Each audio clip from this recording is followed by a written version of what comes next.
Assalamualaikum warahmatullahi wabarakatuh. Kita lanjut tadi sampai pembahasan idioplastis ya. Udah separuh bagian dari bab idioplastis ini kita sampaikan, hanya videonya terputus. Baik, saya akan ulang pada idioplastis atau Gehalt. Ya, apa itu Gehalt atau idioplastis? Suatu objek yang kita analisa tapi berupa abstraksinya, ada sesuatu behind, di balik yang maujud. Jadi konsepnya, gagasannya, informasi yang sifatnya konseptual. Nah, kalau di dalam semiotika nanti berhubungan dengan semantika atau makna ya. Jadi apa-apa yang kita dapati sebagai fisikoplastis, di balik keberadaannya ada idioplastis, ada gagasan yang termuat di dalamnya. Nah, itulah kita bicara menganalisa idioplastisnya, Gehaltnya, konsepnya. Kalau dalam semiotika jelas, ketika penanda fisiknya, materialnya memberikan kode tentang suatu pesan ya, namanya kalau penanda signifier. Kalau kodenya, konsepnya yang dilontarkan oleh penanda itu namanya signified atau petanda. Signified atau petanda. Nah, saya mengartikan kalau banyak orang petanda itu ya tinanda, yang ditandai, karena signified sesuatu yang ditandai.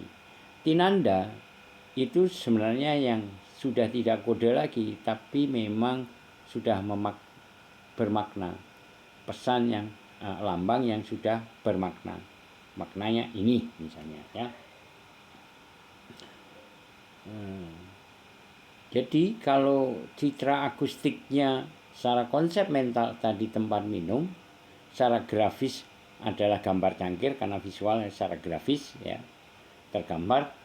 Konsep mentalnya tempat minum menjadi gambar cangkir atau boleh juga gambar gelas. Tempat minum kan luas, banyak ya kan, tidak hanya cangkir. Cangkir pun ada berbagai macam jenis, yang dari seperti logam kaleng itu, ada yang keramik dan sebagainya. Nah, maknanya apa gambar cangkir? Tinandanya ya bisa kopi, bisa teh, bisa aktivitas minum, bisa kegiatan kafe, atau penanda yang memberikan kode informasi yaitu tempat minum, kongko-kongko ya, namanya kafe ya. Jadi cangkir bisa saja gambar cangkir kalau di depan kafe itu sebagai penanda bahwa di situ adalah tempat minum, petanda tempat minum. Tinandanya ya kafe itu adalah bermakna tempat orang ngopi, orang minum teh dan seterusnya. Dan gambar cangkir itu sendiri bisa juga menjadi dikembangkan maknanya lebih luas ya, karena asosiasi pemaknaannya kan banyak juga.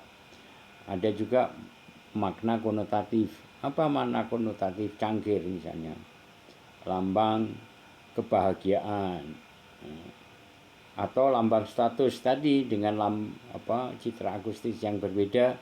Cangkirnya orang bangsawan, orang aristokrat ya, bangsawan, orang biasa, orang intelektual kan beda. Nah, konotasi cangkir tidak hanya tempat minum, tapi juga lifestyle, atas status sosial dan seterusnya, itu punya makna konotatif. Nah, pembahasan terkait hal-hal demikian itu namanya idioplastis. Yang dibahas adalah sesuatu gagasan, pemikiran, pemaknaan dari apa-apa yang disiratkan oleh penanda atau unsur fisik dari suatu unsur desain ya.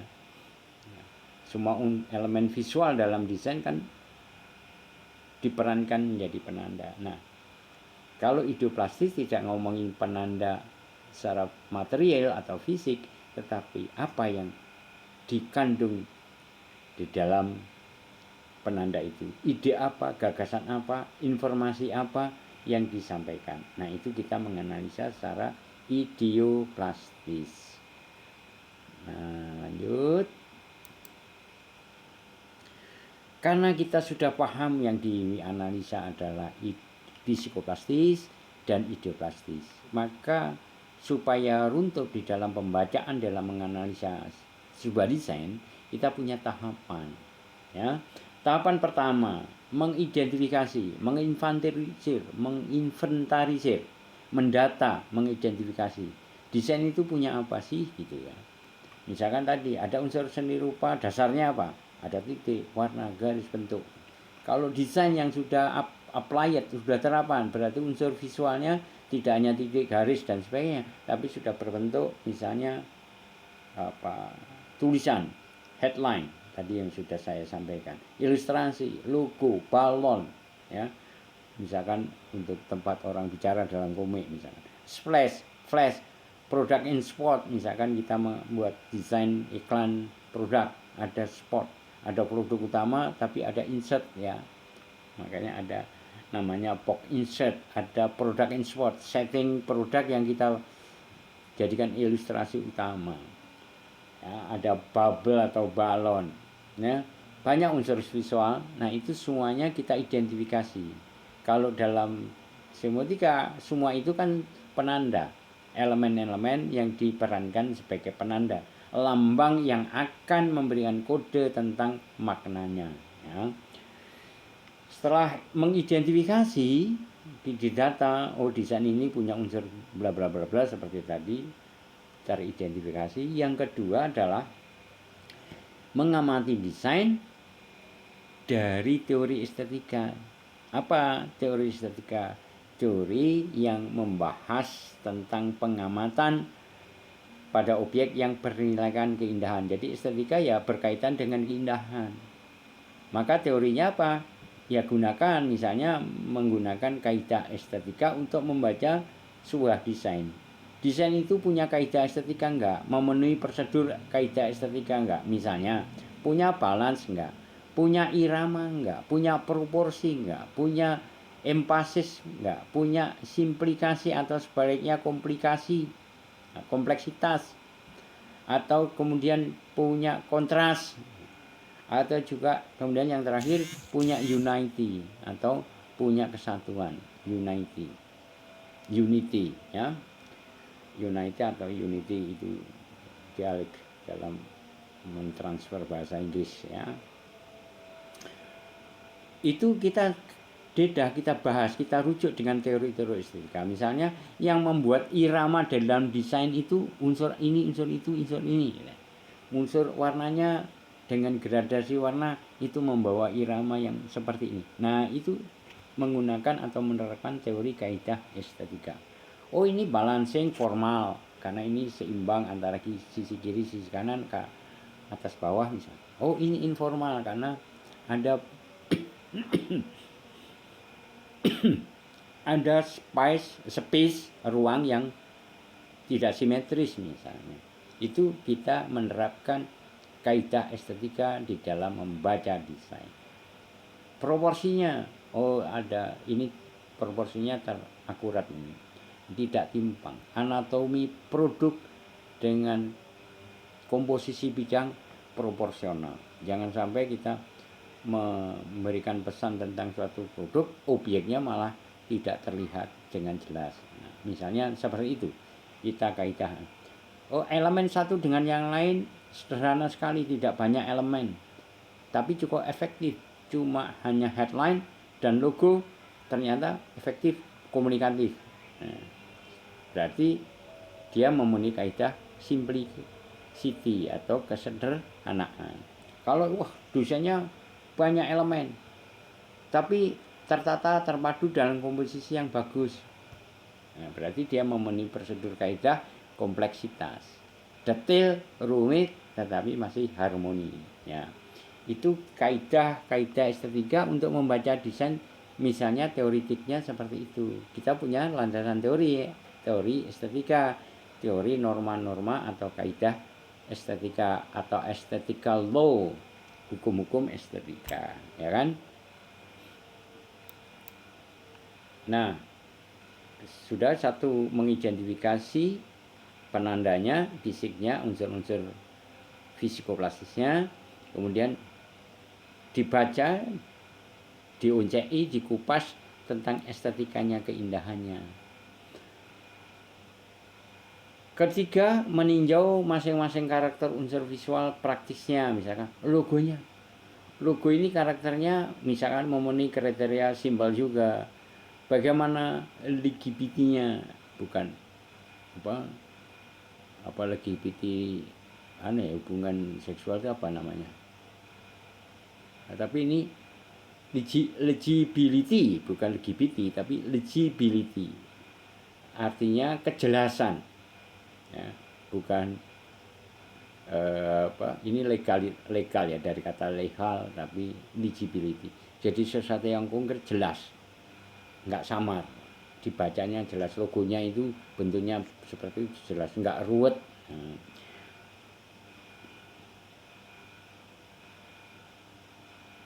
Atau kemudian readability-nya, pembacaannya mudah dibaca enggak ya, itu hampir sama legibility dan readability.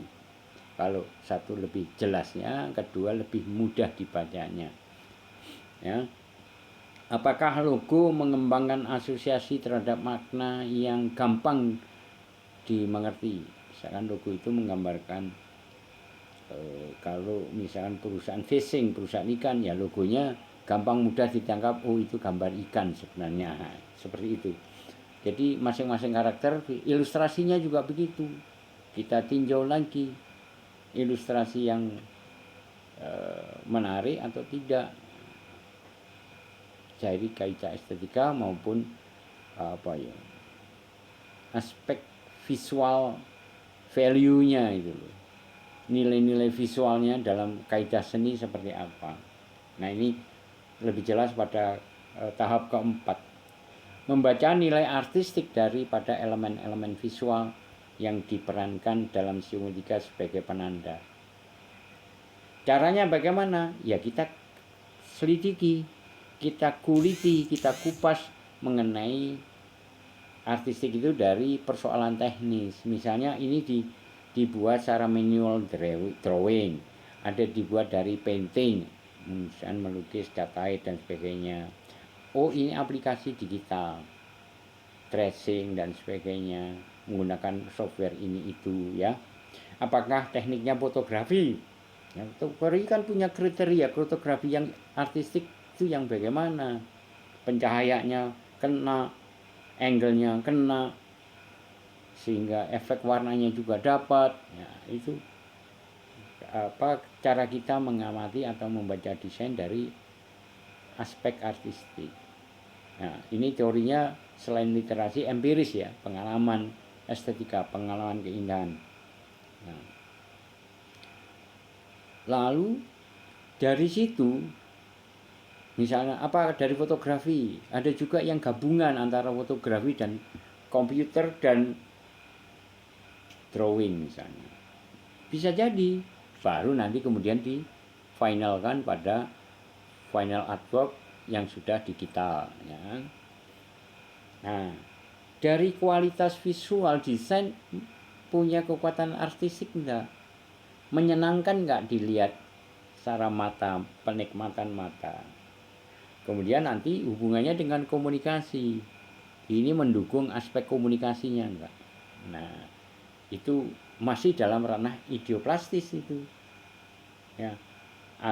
Kita berbasis pada fisikoplastisnya karena mengamati fisiknya kan, ilustrasi itu kan fisik, misal fotografi itu citranya kan citra material bisa dilihat, tapi citra artistik itu kan abstrak, gagasan, nilai indah, nilai artistik itu kan value, nilai-nilai yang sifatnya abstrak, gagasan. Nah, jadi dalam artistik ini memang berbasis antara fisioplastis dan ideoplastis. Tapi semua ideoplastis ya tentu harus ada fisiknya kan, syarat pertama tadi harus ada kehadiran fisik. Tetap berbasis pada fisikoplastis, tapi berorientasi pembacaannya, pembahasannya pada gagasannya, idioplastisnya. Ya. Nah, dari psikoplastis, ya, balik lagi ke psikoplastis, juga bisa kita amati mengenai apa? Langgam, gaya visualnya. Misalnya memakai gaya dekoratif, kartun, realisme, abstrak, ekspresionis, pop art, atau yang berdekatan dengan posmo eklektik, percampuran dari berbagai elemen dan gaya, ya, itu bisa. Nah, kita amati, ya, itu masih dalam orientasi psikoplastik. Nah, sesuatu yang hadir, memakai gaya apa ini? Psikoplastiknya didukung oleh konsep gaya rupa seperti apa. Nah, itu tahapan yang masuk keempat, dan tambahan dari keempat adalah taraf kita bisa membaca, menganalisa dari sudut pandang gaya atau langgam rupa, ya. Gaya seni rupanya dalam desain memakai gaya seperti apa, ya, itu sudah dijelaskan. Nah, yang sekarang sudah betul-betul mengkaji idioplastisnya, konsepnya, gagasannya. Setelah tahap membahas atau menganalisa desain dari aspek psikoplastis,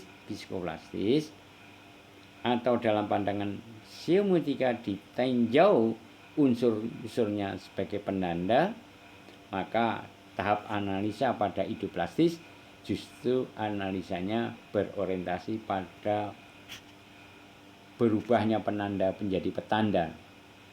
Kode isyarat apa dari penanda sebagai makna, atau disebut semantika, perspektif pemaknaan, ya. Sudut pandang semiotika dalam fokus pemaknaan, semantika. Nah, kalau kita membahas semantika berarti makna, berarti kita membahas idioplastis. Pokoknya yang dibahas itu sudah nilai-nilai yang abstrak, yang gagasan, yang konsep, itu idioplastis. Tetap berbasis pada psikoplastis, ya. Idioplastis itu kan muncul yang tersirat, yang tercitra oleh kehadiran fisiknya, desain, ya kan. Kita bisa nilai artistik karakter ilustrasi ini dengan drawing, punya greget artistik, punya keindahan, getaran emosional yang menarik, itu kan idioplastis. Tetapi fisiknya tetap ilustrasi itu kan, psikoplastisnya ilustrasi itu. Jadi kalau sudah mengembangkan makna, konotasi daripada kehadiran penanda sebagai fisik, itu namanya pemahaman idioplastis, pemaknaan, pembahasan yang idioplastis, membahas gagasannya, membahas behind physical of design, kan? Nah, kalau dari psikoplastis, rupa tadi, seni rupa, wujud fisik itu bisa diruntut, dilihat dari aspek gaya langgamnya. Makna juga, gagasan ini juga bisa. Misalnya untuk menggulirkan makna, mereka memakai suatu majas linguistik. Dalam teori semiotika kan sudah kita berikan majas atau langgam kebahasaan. Misalnya adakah unsur mitos dalam gambar maupun teks dalam desain ini? Mungkin ada unsur metaforanya. Nah, kita baca itu, adakah unsur itu metafora? Metafora yang seperti apa yang digambarkan oleh desain itu? Perumpamaan seperti apa? Nah, itu namanya majas atau langgam rupa. Ada unsur metonimia enggak? Menganalogkan dengan sesuatu yang lain dengan penanda yang ada dalam desain itu. Atau juga nanti, dari metafora ternyata berorientasi makna konotatif, dari mitos punya makna konotatif. Makna konotatif makna yang di luar makna verbalnya, ya. Nah, biasanya lambang-lambang atau penanda yang konotatif itu diambil dari idiomatik ya kan? Yang asosiatif. Ya, Anda kenal dengan teori asosiasi, mirip, dekat, berkesinambungan, berkelanjutan dan sebagainya. Ya, itu asosiasi. Misalkan dan kalau payung asosiasinya cuaca, konotasinya berarti cuaca. Payung itu asosiasinya kan untuk melindungi pohon, untuk melindungi tempat berteduh. Bertempat berteduh melindungi dari panas dan hujan, artinya melindungi dari cuaca, kemungkinan cuaca. Tapi ada juga yang kemarin juga sudah saya sampaikan, payung itu kalau di abad 15, di abad pertengahan, itu bukan lagi sebuah penanda yang memberikan petanda, tinanda tentang melindungi dari cuaca, tapi itu hanya sekedar passion, social class atau class status, status kelas. Kalau para perempuan yang sedikit punya derajat kelas aristokrat itu pakai payung. Terus yang laki-laki pakai topi, kalau bertemu bersimpangan tuh yang laki-laki ngangkat topi sedikit gitu ya. Ya, yang perempuan pakai payung. Ternyata lifestyle konotasinya bukan pelindung sebagai cuaca, pelindung dari situasi cuaca. Nah, itu mana makna konotatif yang bisa berkembang. Nah, itu salah satu contoh. Itu kita bisa baca enggak gitu loh. Teorinya ya tadi teori asosiasi, teori semiotika konotatif, tentang mitos, tentang metafora, tentang metonimia dan lain-lain. Itu kan Anda bisa buka-buka kembali teori-teori tentang metafora, mitos, metonimia. Nah, itu kita pakai untuk membaca makna daripada desain itu. Kalau sudah, nah baru psikoplastinya kita identifikasi, kita bisa simpulkan nilai keindahannya, ya. Kemudian dia berperan sebagai penanda, petandanya apa, tinandanya apa dalam ideoplastis, ya kan? Dia pemakai unsur metafora, metonimia atau makna-makna konotatif seperti apa? Kalau ditinjau dari teori-teori itu semua, ya kan? Seperti apa kesimpulannya? Nah, baru semuanya kemudian dikonfirmasi karena kita adalah komunikasi visual, tentu dengan teori-teori komunikasi. Apapun bahasa, apapun unsur lambang yang dipakai komunikasi harus menunjukkan sebagai prasarana yang efektif untuk menyampaikan pesan. Maka harus ditinjau dari pemahaman kita terhadap teori komunikasi. Efektif tidak? Untuk mengukur efektif misalnya, coba dicek dulu. Ini warna ini, bentuk ilustrasi seperti ini, tulisan seperti ini, kalimat seperti ini, metafora seperti ini, konotasi seperti ini. Cocok nggak dengan segmentasinya? Apa itu segmentasi? Berurusan dengan karakter demografi. Misalnya, ya segmentasi yang sering Anda pahami, ya, bagaimana klasifikasi usia, gender atau seksualitas laki perempuan, kemudian okupasi itu peran sosialnya, pegawai, mahasiswa, pelajar atau guru dan sebagainya, ya kan? Peringkat status sosial ekonomi, low, middle, upper, ya kan? Misalkan ada masyarakat miskin, masyarakat menengah, dan masyarakat yang punya ekonomi tinggi, ya. Lalu juga psikografisnya, kecenderungan psikologi ini terkait dengan kultural atau habit, tradisi dan kebiasaan sehari-hari suatu lingkungan masyarakat, entitas masyarakat. Nah, itu kita psikografisnya bagaimana? Oh, masyarakat di sini remajanya suka baca. Apa yang dibaca komik? Nah, kira-kira ilustrasinya sesuai enggak? Bisa ditangkap enggak oleh psikografis sasaran khalayak Anda? Ini artinya kita menganalisa desain dari aspek komunikasinya dengan rujukan dengan alat teori komunikasi.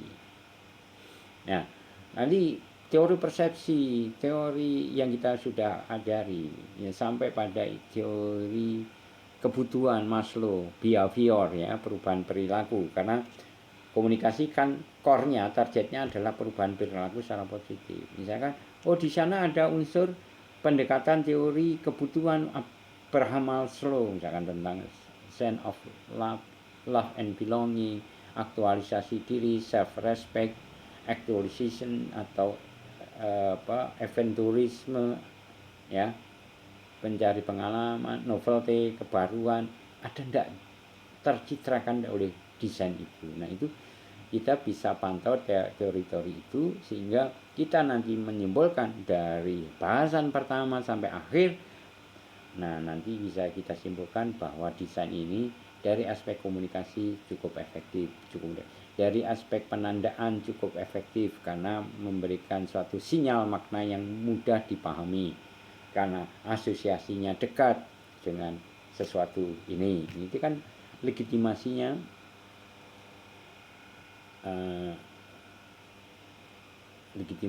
adalah pada teori-teori yang sudah kita punya itu. Nah, sehingga kita bisa menyimpulkan pembahasan atau pembacaan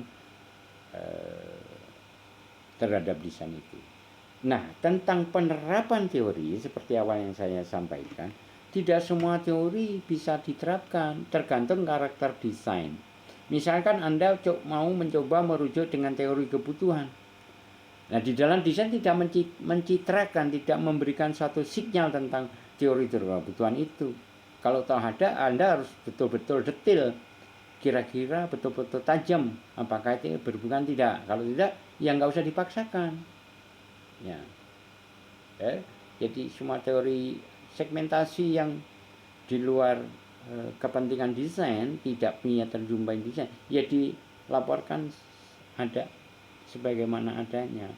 Jadi tidak semua teori itu bisa kita terapkan. Nah, misalnya teori apa yang konotasi, metafora, di situ tidak ada metafora, ya jangan Anda dekati dengan teori semotika tentang metafora, ya kan? Gitu. Ya. Gitu ya, jelas, moga-moga ini menjadi pencerahan. Ya. Kalau Anda sudah terbiasa melatih diri membaca dengan prosedur ilmiah yang basic ini, yang sangat basic, Anda bisa kembangkan secara lebih detail pada tahapan-tahapan Anda ketika nanti Anda harus menyusun proposal, seminar, proposal TA dan seterusnya.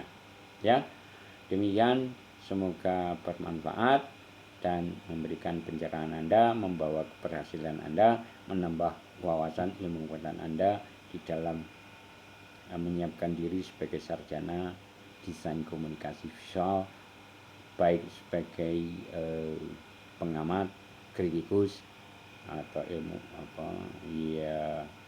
konseptor, penggagas, pemikir, ataupun sebagai praktisi, ya, artinya Anda yang mengoperasionalkan pengetahuan Anda pada bentuk-bentuk praktek perancangan.